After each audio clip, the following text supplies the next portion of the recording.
The 2007 murder of military veteran Danny Harris in the Memphis area was considered settled for years. That is until a podcast changed everything. A man was found guilty of Harris's murder in 2010 and has been in prison ever since. But there have been serious concerns on how this case was handled, starting from when law enforcement initially arrived on the scene almost 2 decades ago. Stephanie Tinsley partnered with the Tennessee Innocence Project and launched her own investigation into the case. A development that her podcast made completely changed the trajectory of the story.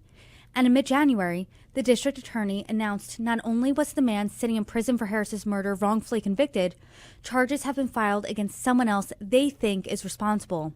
Stephanie Tinsley, the host of the podcast Everything They Missed, joins Forbes True Crime to talk about her real-time investigation into Harris's murder.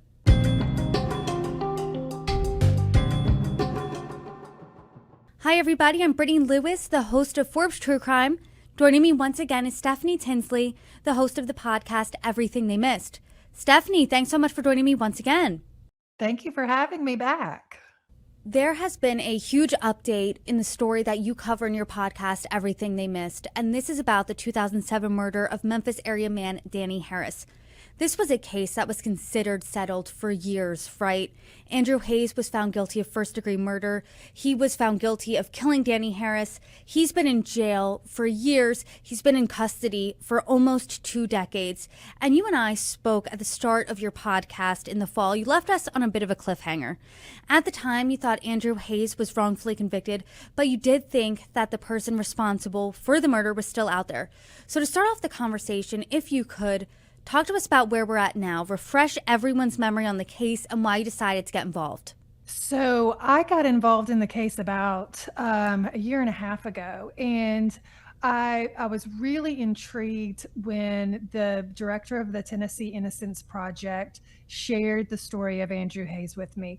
And like you said, it seemed like all of the evidence that they had gathered in their own independent investigation of the Innocence Project was pointing away from Andrew Hayes and toward another woman. And when I started to investigate and run my own research on the story, and then I went to visit Andrew in prison, I too firmly believed that Andrew was wrongfully convicted, that he had given a false confession. And armed with all of that, I thought that finding who the person that's responsible, finding the real killer, if you will, may be the only way that Andrew is exonerated. All of his legal hopes were almost completely dashed. I mean, he had gone through every legal avenue out there. And I thought perhaps with the power of the podcast, with the power of listeners, perhaps we could uncover some new evidence. And it was new evidence that the podcast uncovered. And me as a first-time podcaster, I'm so humbled that it happened the way it did. But that's how we left it when you and I were talking last. And that's what the last 4 episodes are going to share with the listeners, is the new evidence. And obviously, I listened to the first half of the podcast before you and I talked. I listened to the entire thing from start to finish again, just to refresh my memory. And it seemed like the first half of this podcast, you were revisiting this case. You were talking to different people involved. You were laying out everything we needed to know. And then the second half, which was just released within the past couple of weeks, I mean, it was like we were beside you in this live investigation. We were in your head because you told us last time that you got this message on X right before the first episode of your podcast was released. And that really blew this thing wide open. And when I started again listening to the podcast, I thought we were going in a completely different way. I had no idea who this message was from, and it changed everything. So talk to us about getting that message and where everything went from there.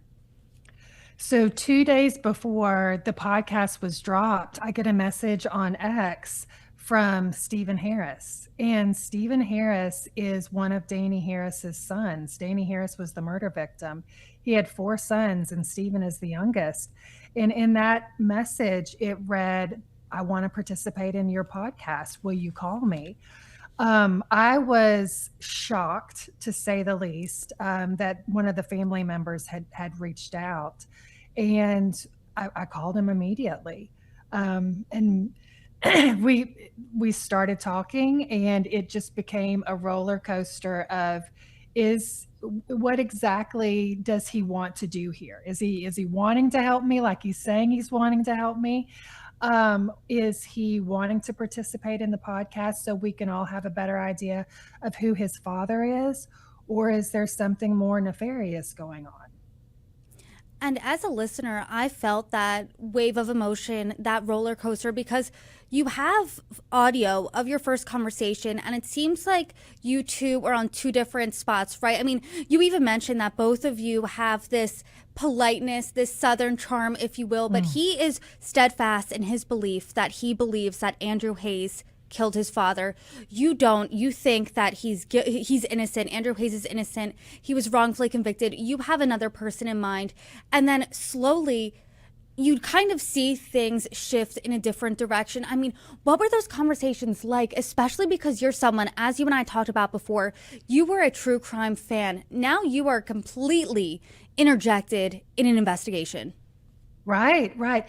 And you know, as journalists, and even though I'm not a trained journalist, we're taught and we know to stay out of the story. You're just reporting the story.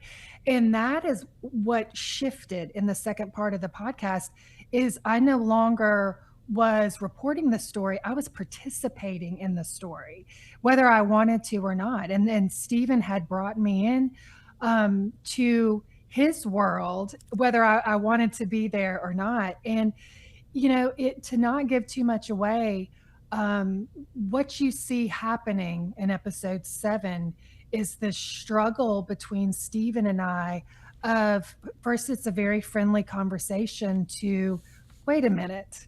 I have been warned that often the family members will try to retaliate. They don't believe that the person is actually wrongfully convicted. And I had to kind of dance with Stephen of, are you trying to help me? And do you really want to participate in the show? Or is this something that you are trying to collect all of the information that I have in order to keep Andrew in prison?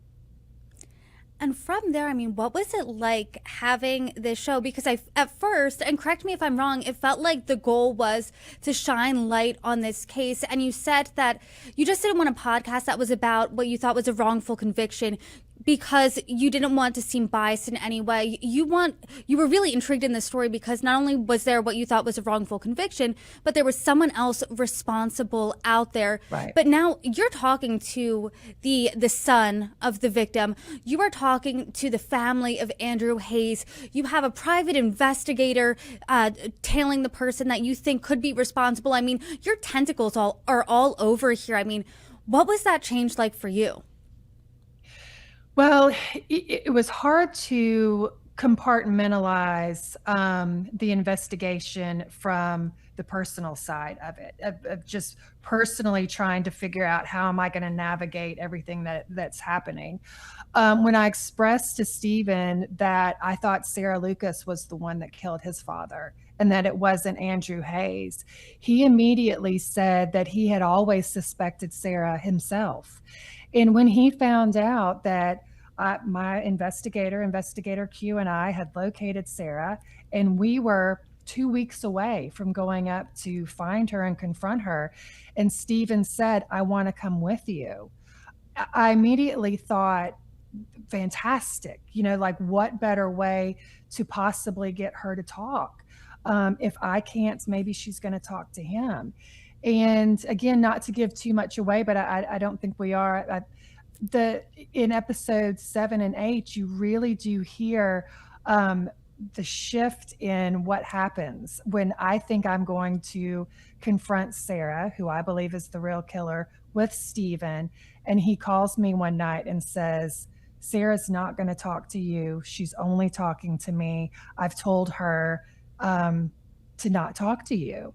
And that was the moment that I thought, okay, this person is not an ally. This person could be sabotaging not only my podcast, but could he be sabotaging the entire Innocence Project investigation to keep Andrew Hayes in jail? And if so, how are we going to overcome this? How sinister is this? How dangerous is this? So it really turned from investigating and researching into I'm having to play chess with somebody. And it's no longer a podcast. It's how are we going to handle all of this? And for me, when I was listening to this, I mean, my mouth just fell when it felt like you had this really friendly conversation, right? We could hear it. Then you say, I felt blindsided. Here's why. I was like, I don't know what exactly is going to be happening next, but you ultimately get this bombshell that really changes everything. I mean, what was it like when you A, received that, and B, not only just that, but knowing now as we sit here, changing the trajectory of everything, which we'll get into. I mean, you went from just talking about this case to now seeing something that probably, did you even dream of that happening? You know, when Stephen reached out, that moment, and you hear me call my confidant Elizabeth, and us really struggle with the planning of how are we going to even talk to this person. I knew that it was going to change everything in the story. I knew it was going to change the podcast. I knew it was going to change perhaps Andrew's case and the evidence surrounding it. And it was this, I guess, call it a gut instinct that when I saw his name and I knew I was going to talk to him, I knew something huge was about to change. I didn't know it was going to be this huge, but I had that gut instinct of something's about to happen, and this is who we needed to make it happen. And there was no way I could have known that before. And then you take evidence you have, you eventually go to someone in the DA's office, you have this meeting with them. What was that like? And did you leave feeling more hopeful? I mean, what did you think of our criminal justice system in general at that moment? So, I think we can tease out a little bit of why I went to the DA's office. When Stephen told me that I couldn't talk to Sarah and he was gatekeeping Sarah, it was because he had reached out and he was talking to Sarah. And his full intent was he didn't want me stepping in and talking to Sarah and messing up something. He wanted to control a situation that had been out of his control for 18 years. And he felt like if someone was going to solve the murder of his father and find the answers, he wanted to be the one to find the answers. He wanted to be the one to know, is it Andrew Hayes or is it Sarah? And so on that path, he started talking to Sarah on a daily basis. I can't even imagine, one, my father being murdered, but two, having the control to be on the phone with someone who you believe could have murdered your father.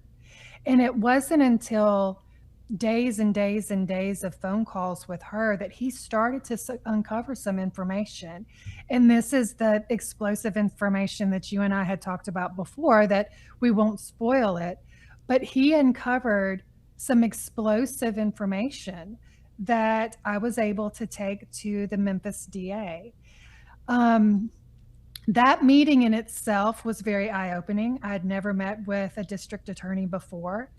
They were incredibly welcoming to me. I believe they wanted to have the evidence that I had and be able to hand it over to them.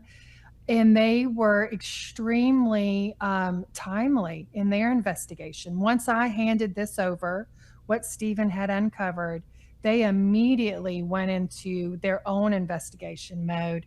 And on January 15th, another bombshell happened. Steve Mulroy, the Memphis DA, came out and made some explosive statements that, again, completely changed the trajectory of this story. And if it wasn't for the podcast, none of this would have come out. And I want to talk about that press conference. It was in mid-January. Like you said, the DA, Steve Mulroy, he announced that Andrew Hayes was wrongfully convicted in the 2007 murder of Danny Harris and that his conviction should be vacated. This was a shock to you seeing that press conference. I mean, take us to that moment and knowing that because of your podcast, that really set the ball in motion here. Yes, it did. We had no idea that they had finished their investigation. We had no idea that he was going to come out with a statement like that. I was texted the live link of him giving the press conference about 5 minutes into it. So I was catching up. I had just finished 2 days before episode 10. I had just finished it. And I was going to drip out, release each one weekly. But after his press conference and the statements that he made about Andrew Hayes being innocent and that he thinks he should be exonerated, those are words that do not come out of DA's mouths. I mean, it was for him to say that with such certainty in such a public forum. It was the best news that anybody ever could have heard, besides the fact that Andrew, is walking out of prison. That's the next big news. But about an hour after he finished his press conference, I released all 4 episodes at one time because I wanted our audience to be able to binge and truly understand what had happened. And so 7 through 10 is exactly what happened that led up to that press conference. And not only did he essentially say, hey, there was an injustice here, almost in the next breath in that press conference, he announced that Sarah Lucas was facing charges. This is someone you had your eye on. You had a PI out investigating. I mean, this was your theory all along. So how did you feel also hearing that? I felt like it was a victory for sure. I also felt like it's about time. I'd been working on this for a year and a half. All of the evidence was so clear that it was pointing toward Tammy Vance, her mother, and Sarah Lucas being the ones responsible. All of the evidence was pointing that way. Stephen Harris and what he was able to accomplish without giving that away was what we needed to get it over the hill and have that indictment happen for Sarah. And when you're seeing this, I mean, this is so rare, right? Someone saying, hey, this person was wrongfully convicted. And I know we talked last time about your husband being a trial attorney, a very famous one. He was involved in one of the highest profile criminal cases that the country has seen in recent history. He was involved in the Murdaugh case. He represented the family of Mallory Beach, who was the young woman who was killed on Paul Murdaugh's boat. And the lawsuit was central in the Murdaugh murders case. Now that you're in your own investigation, you've been exposed to law that way. You see this investigation, you see this entire thing play out. You see it too. We're not at the end yet, but we're at almost the end, I would say. I mean, I know I asked this before, but in a more broad sense, how is your whole understanding of the criminal justice system in our country, how has that changed? I have realized a couple of things: that trials are terrifying, juries are terrifying, and that the criminal justice system can be slow, and that also it needs to be held accountable. I firmly believe if I wouldn't have done this podcast, this wouldn't have happened. And that's difficult to say. I think that if this case would not have fallen into my lap and I wouldn't have started asking questions, I know Stephen Harris, because I've talked to him about it, he wouldn't have stepped in to ask more questions. New evidence would not have been uncovered because they had stopped investigating. The Innocence Project had extended everything that they had, all of their legal options. So if it's not for people like me asking questions, for amazing journalists like you to do what you do and hold these legal systems accountable, I think there's a lot of instances like this that it never would have happened. So that is concerning in itself, but also I think it should give people, I'm just an ordinary person. I think it should really empower people that if you think that you should be asking questions and that there is something that you can do about it, then do it. Even when I was listening back, you were talking to one of the jurors, or one of the jurors said, you know, I was on the fence. I didn't really think Andrew Hayes was guilty, but I wanted to get home to my birthday party, and everyone else was thinking the same thing. I mean, the general blasé nature of the way that comment came out and the way it landed, I mean, it sent a shiver down my spine, because it could be anyone, right, on trial for anything, and you have a jury of your peers, and if someone wants to go home and cut out early for a birthday party, I mean, who knows what could happen to you. What was the most shocking thing in this entire case, this most shocking fact or conversation that you had? Because that really stuck out to me amongst everything, obviously. But what about you? That was shocking. It was 100% shocking. That jury was sequestered. And that's another thing that terrifies me too about juries being sequestered, because you're putting people out of the comfort of their home, out of the ability to see their friends and family, and you're putting them into a situation where they could rush a verdict. And that's what happened here. And I think a lot of jurors think it can be sorted out. It can be sorted out later. And when I talked to this woman, that's what she thought. She thought, okay, we're going to make this decision. It can be sorted out in an appeal. No. And I think we all need to educate ourselves, because at some time in our lives, we all should be called for jury duty. And that if we believe that we should hold out for a guilty or non-guilty verdict, that we shouldn't go along to get along. And that's what happened here. So that was one of the most shocking things. I think the very first shocking thing was when Andrew confessed after 27 hours, a 27-hour interrogation that was not recorded, although they had recording capabilities. What he confessed to was evidence that was not at the scene. So the fact that the detectives could take a confession with 3 pieces of evidence that didn't exist, take that to a DA, and the DA run with it, that's a huge injustice. And even listening to this and seeing you lay out from start to finish, really from when law enforcement arrives on the scene, that there are these glaring holes in this story. And it's almost been, and I know the Tennessee Innocence Project was working on this case, but it almost seems like largely it was forgotten about for close to 2 decades. I'm sure the Hayes family would say that. And you shined this light on. Now we see that the DA is saying he was wrongfully convicted. Really scares me as just an average American how many times this is happening and how many other cases are just left in the darkness here. Is that how you feel? It is how I feel. And it almost every metropolitan city now has what they call a justice review unit. Some call it a conviction integrity unit.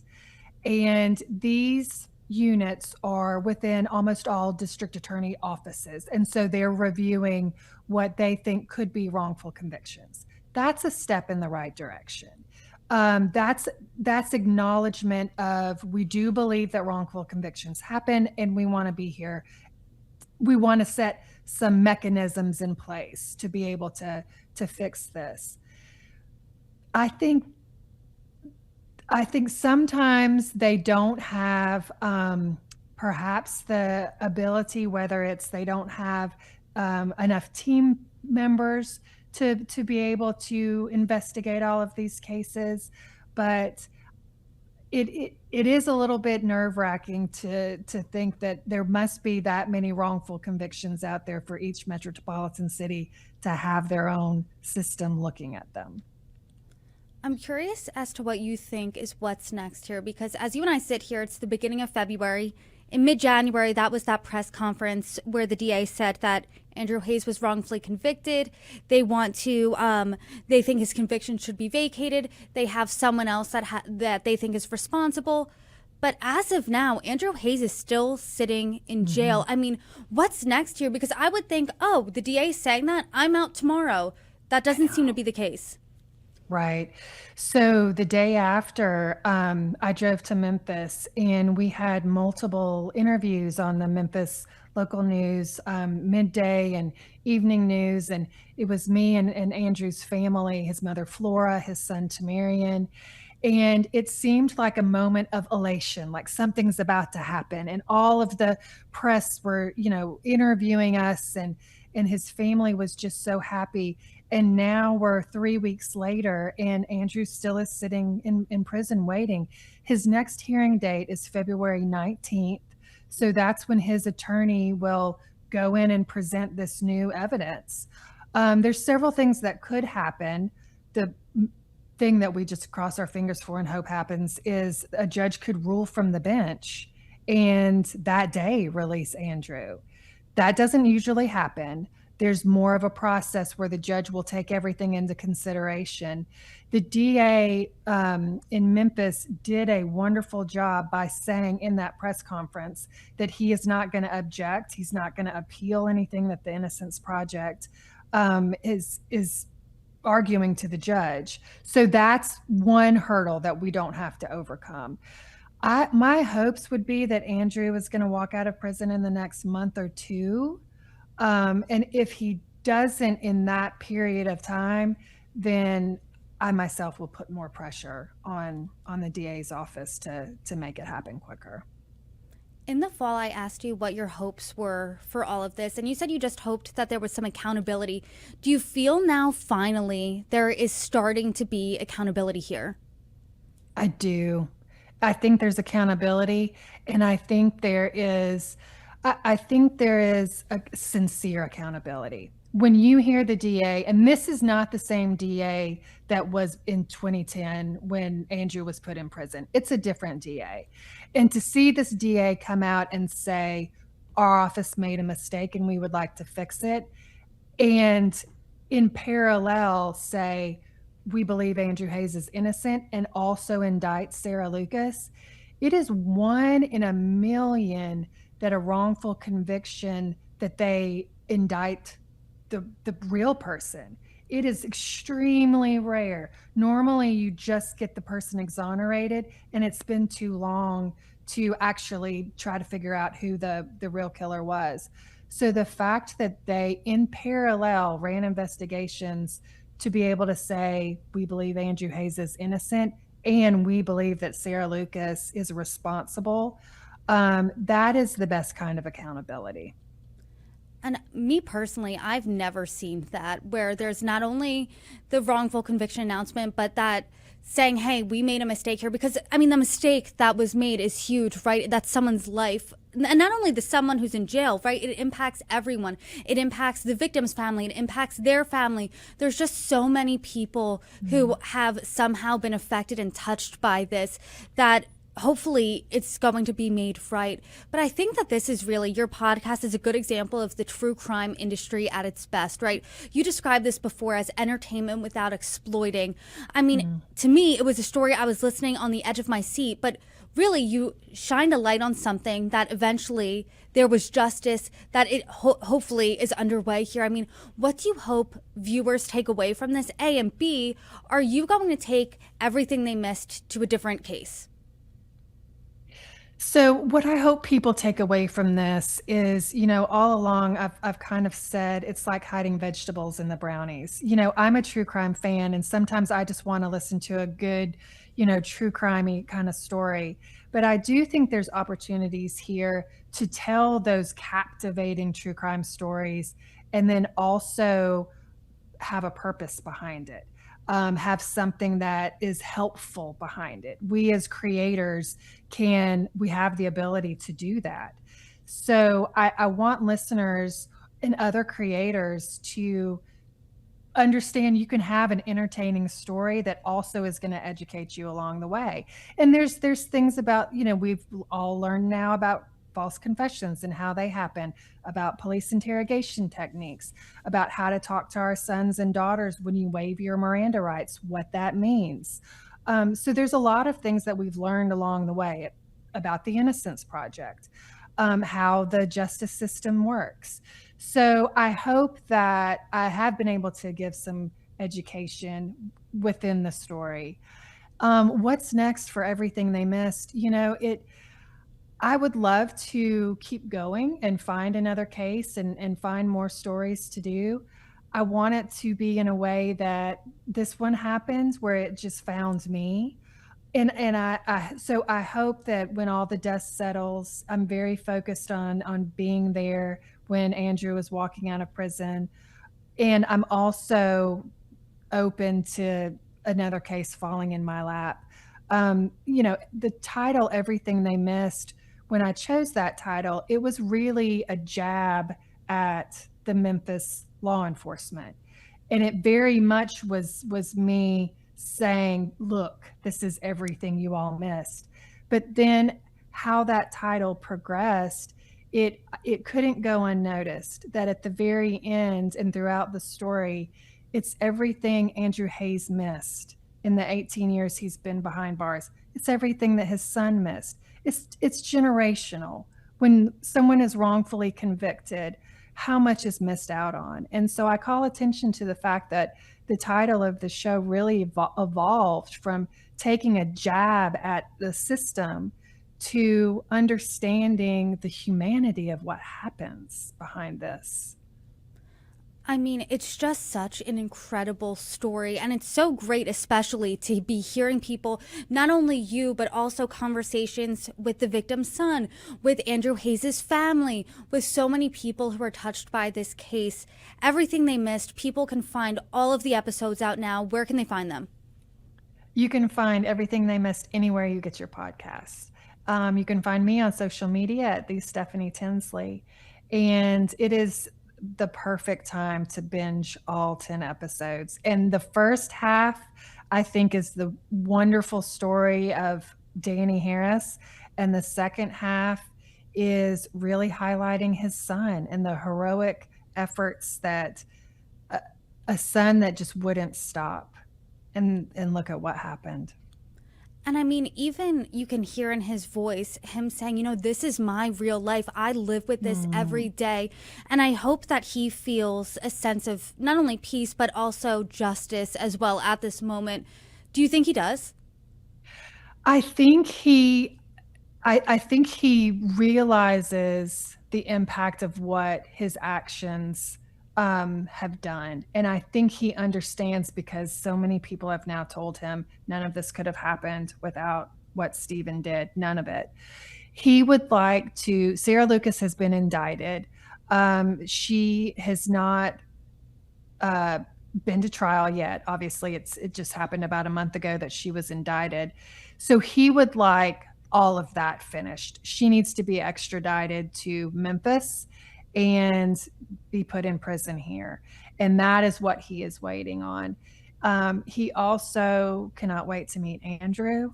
That is certainly an unlikely pair that, I mean, if you would have told me a year ago that Andrew and Stephen Harris could possibly be meeting, you can't even write that into a movie. So I do hope that listeners will go on that emotional roller coaster because you really do hear the trauma and just everything that Stephen went through to get the answers.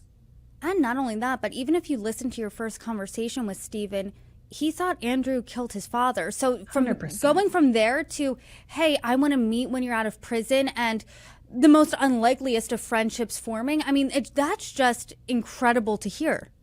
Mm-hmm. And he wouldn't have believed it any other way. There wasn't anybody, I don't believe there's anybody that could have told him, shown him the evidence, because he had been through all of the evidence. When you hear he and I sit down at lunch that day, we were pouring through all of the evidence, but he had to hear words from Sarah's mouth. He had to catch her in lies. He had to do what he did so he would believe what he now believes. And if he had to do it himself, that was the only way. And if this podcast and the show and whatever his intentions were with me at first is how he got his answers, I'm just so happy that the podcast was the vessel for him to be able to do it. And everyone can hear all of these conversations in your podcast. They can see the trajectory of this story from start to finish. Stephanie, thank you so much. I hope we can talk again soon.